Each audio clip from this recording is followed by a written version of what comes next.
నమస్కారం. కొత్త బట్టలు కొన్నప్పుడు వాటిని వెంటనే వేసుకోవాలా లేక ముందుగా ఉతకాలా అనే సందేహం చాలా మందికి ఉంటుంది. చూడటానికి కొత్తవి, శుభ్రంగా అనిపించినా వీటిని వేసుకునే ముందు కొన్ని విషయాలు తెలుసుకోవడం చాలా ముఖ్యం. ఈ వీడియోలో ఆ ప్రశ్నకు సమాధానం తెలుసుకుందాం. మీరు కూడా ఇలాగే ఆలోచిస్తున్నారా? అయితే వీడియో చివరి వరకు చూడండి. కొత్త దుస్తుల తయారీలో అనేక రకాల రంగులు, ఫినిషింగ్ ఏజెంట్లు, యాంటీ షింకింగ్ వంటి రసాయనాలు వాడతారు. ఇవి కొంతమందికి చర్మ అలెర్జీలు, దురద, ఎరుపుదనం వంటి సమస్యలను కలిగించవచ్చు. అంతేకాకుండా తయారీ కేంద్రాల నుండి షాపుల వరకు బట్టలు చాలా చేతులు మారుతూ దుమ్ము, ధూళి, సూక్ష్మక్రిములకు గురవుతాయి. కాబట్టి మీ చర్మ ఆరోగ్యం మరియు పరిశుభ్రత కోసం మొదటిసారి ఉతకడం చాలా మంచిది.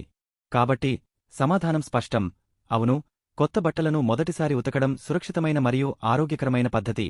ఇది రసాయనాల అవశేషాలను తొలగిస్తుంది, చర్మ సమస్యలను తగ్గిస్తుంది మరియు బట్టలు మరింత మృదువుగా, సౌకర్యవంతంగా మారతాయి. ఈ చిన్న చిట్కా పాటించడం ద్వారా మీరు మీ చర్మాన్ని కాపాడుకోవచ్చు. ఈ విషయం మీకు కొత్తగా అనిపిస్తే తప్పకుండా లైక్ చేయండి మరియు మరెన్నో ఉపయోగకరమైన చిట్కాల కోసం మా ఛానల్ని సబ్స్క్రైబ్ చేసుకోండి. ధన్యవాదాలు.